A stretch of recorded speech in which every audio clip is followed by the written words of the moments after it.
Hi guys, Maniac here. Welcome back to once again the Countdown to Crap. And today we're going to be talking about Milon Secret Castle, a game made for the NES. And honestly, that's about it. This game has no real big legend behind it, no interesting stories of which to tell. It's Milon Secret Castle. Created by Hudson Soft, the same people that made the wonderful game Adventure Island. This game is probably not that, seeing as how there's pretty much nothing about it. But who knows? Could this be a hidden gem? No, of course not. It's on the Countdown to Crap. Let's just get this shit over with. Milon Secret Castle was a game created in 1986 for the Nintendo Entertainment System. Released by Hudson Soft, this was, I guess, another attempt at making them a mascot that wasn't the bee? I don't know. So what's the story? Well, the story is that you're trying to rescue a princess from a monster. Classic. To do so, you play as the titular character Milon, and you use your most deadly weapon. Bubbles. Yeah. Okay, so already off the bat, this character is already a little bit hard to take seriously. I mean, just look at this guy. With his baby blue clothing and his bubbles.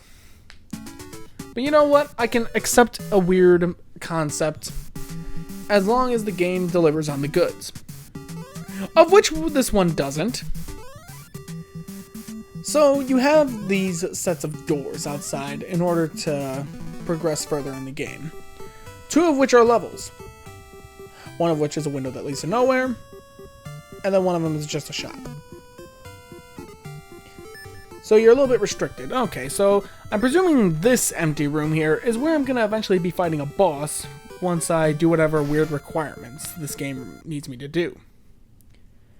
And what are those requirements? Boy, isn't that the million-dollar question. Honestly, my biggest problem with this game so far, right off the bat, is its lack of direction.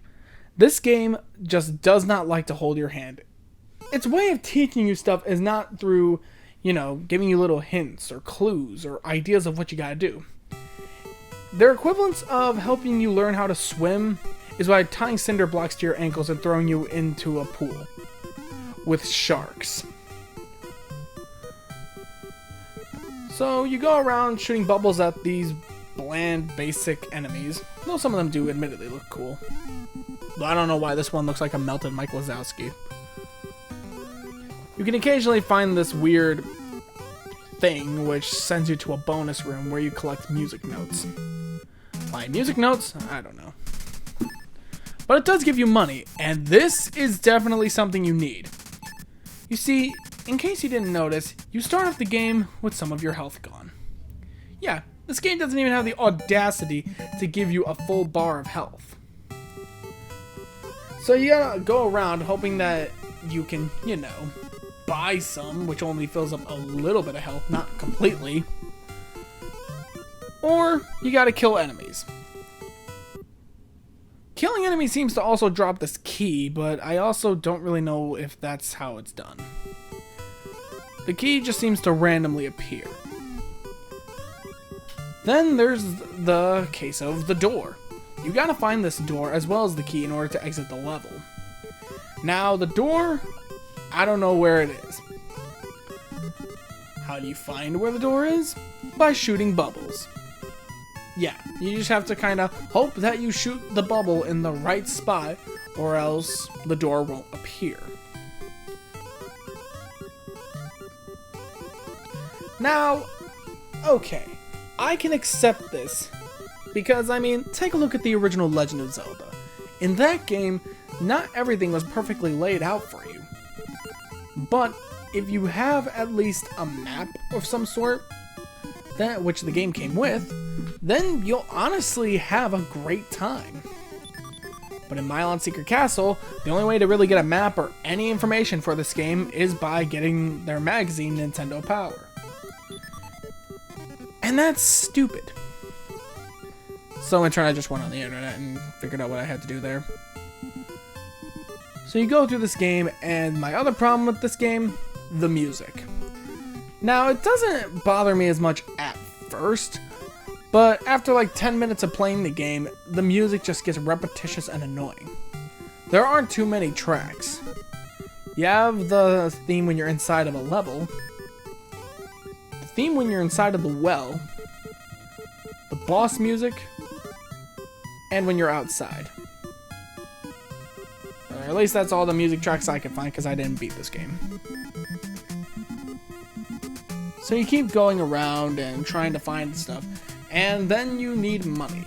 To find money, you gotta shoot at blocks and get money that way. But to show you just some of the bullshit that this game likes to pull, take, for instance, this part right here. There's a green boxing glove. Now, this green boxing glove, under every other circumstance, would hurt you. Unless, of course, you found a shop and got a potion. This potion makes it to where you shrink when you get touched by the green boxing glove. Who the hell is gonna put that one together? Not secret enough? Well, how about this one? You need to find a secret shop in order to get an essential tool, the fire vest, in order to just get through the well level. Going through here leads you to the fire room. The fire room is hell without the suit. I don't even think one could actually get through here without the flame suit. So you need to get it. But even with it, you still get hurt by the fire, which to me is stupid because, well, I got the flame vest. Let me just get through this fire room. I know what you're thinking. That doesn't seem too bad. What, you get a little bit roughed up? Doesn't matter, right? Wrong, because at the end of this room, you gotta go fight the boss. I am the great mighty Pooh. One of the many bosses in this game. And all of them are pretty much the same. You got this one, which looks like a weird kangaroo, whatever. Then you got this one, which looks like the Great Mighty Pooh. And the bosses themselves just don't really pique my interest in terms of imagination.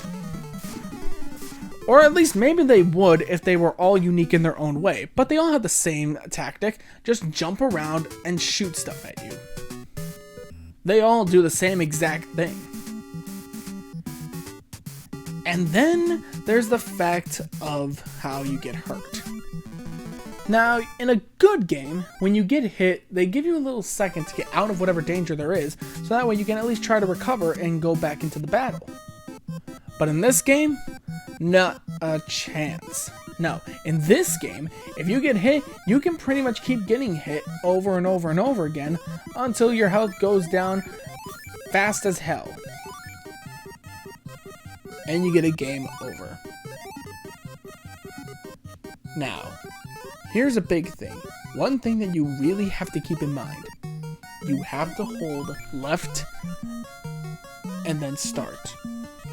Okay, did I make that clear? I hope I did, because if you do not do this, if you just hit start, you will start at the beginning. All your money, gone. All your progress, gone. Everything you had is gone. That is awful. Is this their way of just adding challenge into the game? By making it to where you have to add a code or something? To me, that's stupid. Why couldn't you just have a normal select screen where you can either hit start game or continue? It is fundamentally broken. Now sure, Super Mario Bros. Did something kinda like this. When you get a game over, you had to hold A and then press start at the title screen. But in this game, you have to have that code, and that's pretty much your extra life. Because in another genius move by the boys over at Hudson Soft, you don't get any extra lives. Instead, in this game, you only get one life. One life, and then it's it. It's one of the most unfair, bogus attempts at trying to add challenge to a video game I've ever seen. Because let's say you don't have this code. Imagine getting all the way to the boss and dying, the final boss that is. You would have to start all over again. All that bullshit all that challenge, back at it again. But this time, you're even more pissed off. And in terms of getting health, well, simply put, you either have to go to the shop and get some, or, which in my thoughts is the better option, you have to farm to get it. That's all this game has. You gotta keep farming just to get health. That's all that you get to do in order to be able to try to progress any further, is farm. That's all you do is farm. If I wanted to own a farm, I'd own a farm with cows, pigs, sheep, and cars. As for control, well, Milon moves alright. Though I admit I'm not the biggest fan of his control. It's not as nice and tight as Mario. And yes, I know I shouldn't mention Mario too much. After all, this is Milon's Secret Castle, so I don't really know what I was expecting to get into. But, and I know this was also 1986, but I can't help it. This game is just so awful that I would rather go run off and play a different game.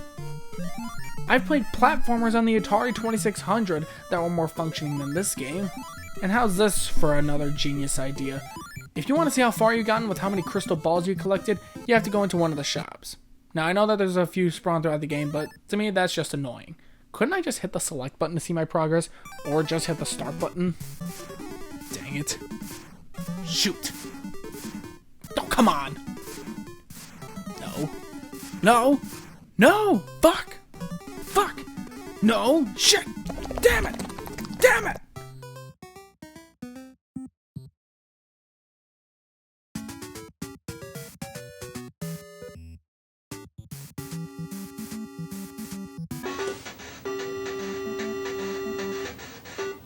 No. No.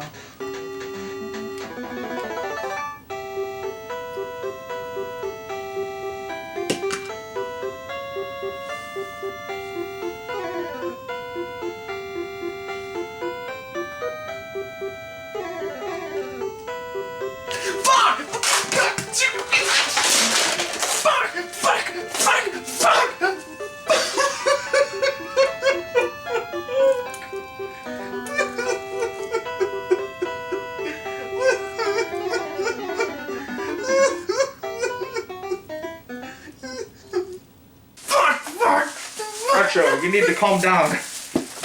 Hold on. How am I supposed to calm down? This next game actually doesn't look that bad. Doesn't look that bad? Yeah, look at it. It's Pac-Man. Why are you crying? It's Pac-Man. Look at it. It's Pac-Man for the Genesis. You know, eating pellets and... That's not it at all. What are you talking about? I'm pretty sure this is Pac-Man.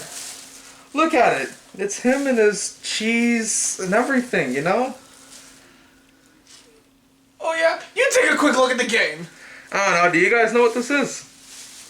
If so, I don't know what it is. He clearly looks sad about it. It's Pac-Man. What's so bad about it? What?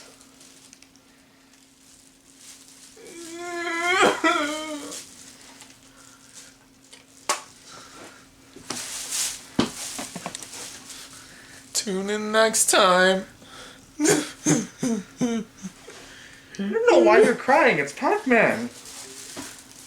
Oh yeah? Take a quick look at the game. Take a quick look. I dare you. Okay, I'll grab this Genesis. Oh my goodness!